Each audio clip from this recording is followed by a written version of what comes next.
আসসালামু আলাইকুম ওয়া রাহমাতুল্লাহ। কাছের এবং দূরের দেশের এবং প্রবাসের যে যেখান থেকে দেখছেন সকলকে আন্তরিক মোবারকবাদ অভিনন্দন। সম্মানিত ইমানদার মুসলমান ভাইয়েরা, ভাই বোনেরা, আমরা ইয়াজিদ প্রেমিকদের সাথে আগে একটু পরিচিত হয়ে আসি, তারপরে বাকি কথা। হযরত ইয়াজিদকে শুধু নিজেই খলিফা নির্বাচন করেন নাই, এই 10 তারিখের মুহররমের 10 তারিখের 61 হিজরির এই 10 তারিখের ঘটনার আগে তো ইয়াজিদের ব্যাপারে কোনো কিলুকাল ছিল না। এমনকি ইতিহাসে পাওয়া যায় ইয়াজিদ তো প্রতিদিন 100 রাকাত নফল নামাজ পড়তেন, সবসময় রোজা রাখতেন, হাফেজে কোরআন ছিল, হাদিসের ভান্ডার ছিল, অতুলনীয় জ্ঞান তার মধ্যে ছিল।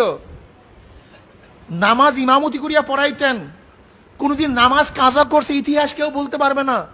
তাকবীর উলার সাথে নামাজ পড়তো, গুণের তো অভাব নাই ইয়াজিদের। আমার প্রশ্ন হলো, ইয়াজিদকে রাদিয়াল্লাহু বলা যাবে কি? জি, যাবে।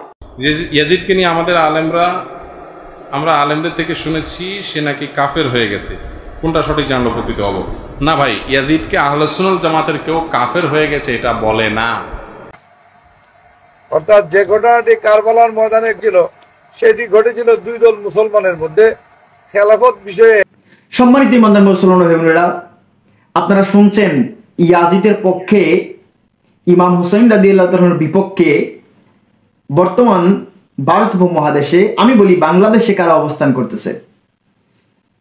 ইয়াজিদ ইমাম হুসাইন রাদিয়াল্লাহু তাআলাকে শহীদ করেছে, এটা কি অন্যায় নয়? সম্মানিত ইমানদার মুসলমান ভাই বোনেরা, ইয়াজিদ তো লানত প্রাপ্ত। আজকে রাজ্জাক বিন ইউসুফ, আব্দুর রাজ্জাক বিন ইউসুফ বলতেছে রাদিয়াল্লাহু তাআলা বলা যাবে। চরমোনাই পীর তো একদম তাহাজ্জুদ যা আছে সব ঢুকাই দিছে। ইয়াজিদের ভালো গুণ ছিল, তার নামাজও কাজা ছিল না। আমার হবিগঞ্জের জনাব হামিদুর রহমান চৌধুরী সাহেব, তিনি ইয়াজিদকে আমিরুল মুমিনিন বললেন। আমি জানতে চাই, তারা ইয়াজিদকে আমিরুল মুমিনিন বলল, রাদিয়াল্লাহু তাআলা বলল, ইয়াজিদের গুণকীর্তন করতেছে, এটা কি ইমাম হুসাইন রাদিয়াল্লাহু তাআলার বিরোধিতা নয়? এটা ইশারাতান ইমাম হুসাইন রাদিয়াল্লাহু তাআলার বিরোধিতা। আর যারা ইয়াজিদকে আমিরুল মুমিনিন বলে, এরা পরিষ্কার ইয়াজিদের হারামজাদা সন্তান। ইয়াজিদকে রাদিয়াল্লাহু তাআলা বলে, এও ইয়াজিদের হারামজাদা সন্তান। ইয়াজিদ লানত প্রাপ্ত, এই ব্যাপারে কোনো সন্দেহ নাই। আমি জানতে চাই, ও ইয়াজিদ প্রেমিকের দল, আমার নবী পাক যার নাম হুসাইন রেখেছেন, আমার নবী হাদিসে মুবারকের মধ্যে বলছেন, আমি তোমাদের কাছে দুইটা জিনিস রেখে যাচ্ছি, একটা কোরআন আর একটা হাদিস, তোমরা যদি ধরে রাখতে পারো কখনো পথভ্রষ্ট হবে না। এরা কি আহলে বায়াতকে ধরে রাখতে পেরেছে? তারপরে ওরা ইমানদার। আমার নবী বলছেন, হুসাইন আমার থেকে, আমি হুসাইন থেকে। হাদিস শরীফের মধ্যে পরিষ্কার রয়েছে। নবীজি যেখানে বললেন আমি হুসাইন থেকে, হুসাইন আমার থেকে, তারপরেও ইমাম হুসাইনকে কারবালায় সপরিবারে, উনার পরিবারকে অপমান করা হয়েছে, উনার ছেলেকে শহীদ করা হয়েছে, উনাকে শহীদ করা হয়েছে, তারপরেও ইয়াজিদ ইমানদার। সম্মানিত ইমানদার মুসলমান ভাই বোনেরা, কারবালার ময়দানের ঘটনাটা ইয়াজিদের নেতৃত্ব হয়েছিল। ইয়াজিদ ছিল এটার প্রধান সেনাপতি, তার নির্দেশেই ইমাম হুসাইনকে হত্যা করা হয়েছিল। ইয়াজিদ সর্ব অবস্থায় লানত প্রাপ্ত, লানতের উপযুক্ত। ইমাম হুসাইন রাদিয়াল্লাহু তাআলাকে কারবালার ময়দানে 121টি তীর দিয়ে আঘাত করা হয়েছিল সেই দিন। ইমাম হুসাইন রাদিয়াল্লাহু তাআলাকে 40টি তলোয়ারের আঘাত করা হয়েছিল ওনার গায়ে, 33টি বল্লমের আঘাত করা হয়েছিল ওনার গায়ে। তারপর ওরা ইমানদার। ইমাম হুসাইন কি যুদ্ধ করতে গিয়েছিলেন? ইমাম হুসাইন রাদিয়াল্লাহু তাআলাকে শহীদ করা হয়েছে অন্যায়ভাবে কারবালার ময়দানে। যারা করেছে সবাই ইয়াজিদের দল। আজকে যারা ইয়াজিদের পক্ষে কথা বলছে তারাও ইয়াজিদি। আব্দুর রাজ্জাক বিন ইউসুফও ইয়াজিদি, চরমুনাইয়ের পীর ইয়াজিদের দালালি করে, সেও ইয়াজিদি। হবিগঞ্জের হামিদুর রহমান চৌধুরী, হবিগঞ্জ আলিয়ার শিক্ষক, সেও ইয়াজিদের হারামজাদা সন্তান। যতক্ষণ পর্যন্ত প্রকাশ্য লাইভে এসে তওবা না করবে ততক্ষণ পর্যন্ত তাকে আমরা ইয়াজিদের সন্তানই জানবো, ইয়াজিদ প্রেমিক জানবো। আপনারা ইমানদার মুসলমান ভাই বোনেরা, ওর লজ্জা করে এসে লাইভে ক্ষমা চাইতে? কোথায় ইয়াজিদকে আমিরুল মুমিনিন যখন বলছিলেন তখন তো আর আপনার লজ্জা করলো না? তখন তো আপনি ইয়াজিদকে আমিরুল মুমিনিন বলতে খুব সুন্দর করে এসে বলছিলেন আমিরুল মুমিনিন।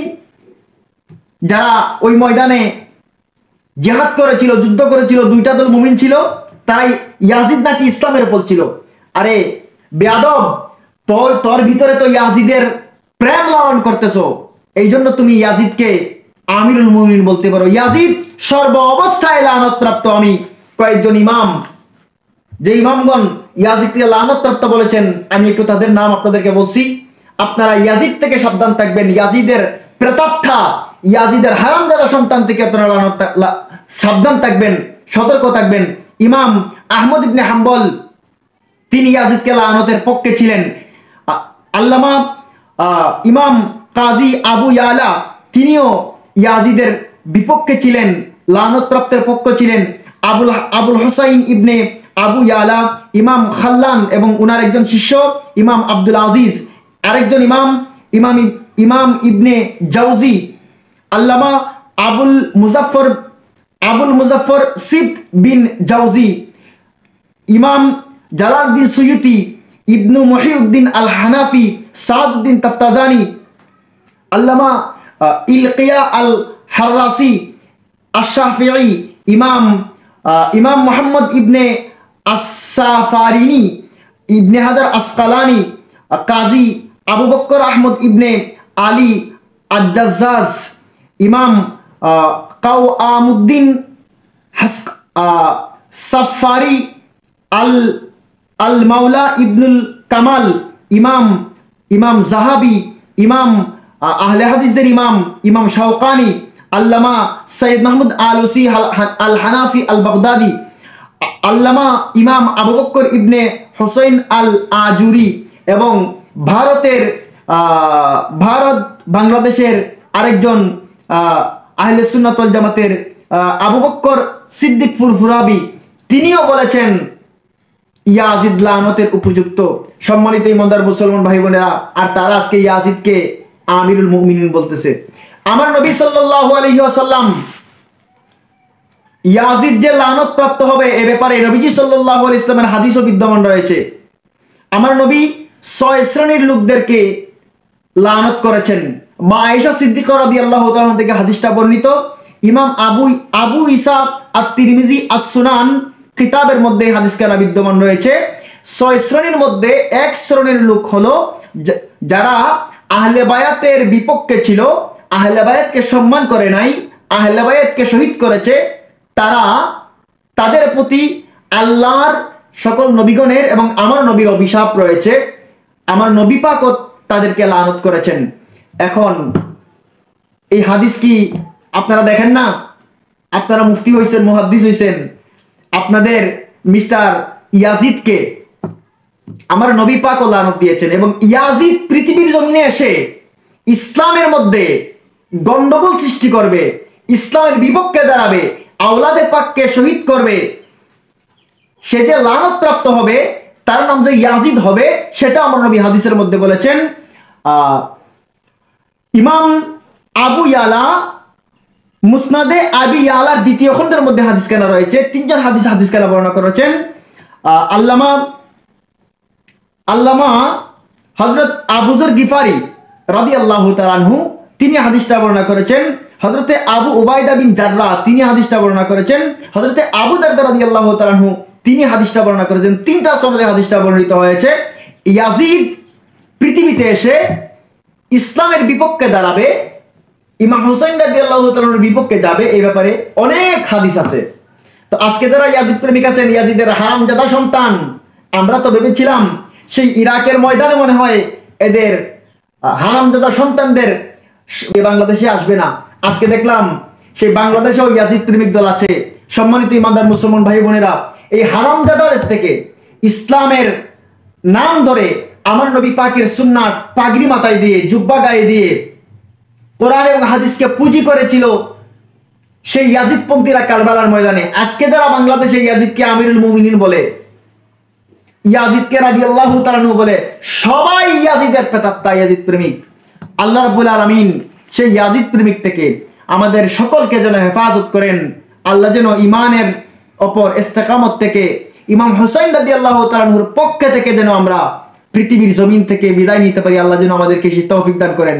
আর আজকে যারা হবিগঞ্জে হামিদুর রহমান চৌধুরীর পক্ষে সাফাই গাচ্ছেন, ফেসবুকে কমেন্টে যাই আপনারা বলতেছেন কি যে হামিদুর রহমান চৌধুরী যা বলছে সত্য বলছে, যারা বলবেন হামিদুর রহমান চৌধুরী সত্য বলেছে, সবাই ইয়াজিদের প্রেমিক, ইয়াজিদের হারামজাদা সন্তান। আল্লাহ আমাদের ইয়াজিদের হারামজাদা সন্তান থেকে হেফাজত করুন। আসসালামু আলাইকুম ওয়া রাহমাতুল্লাহ।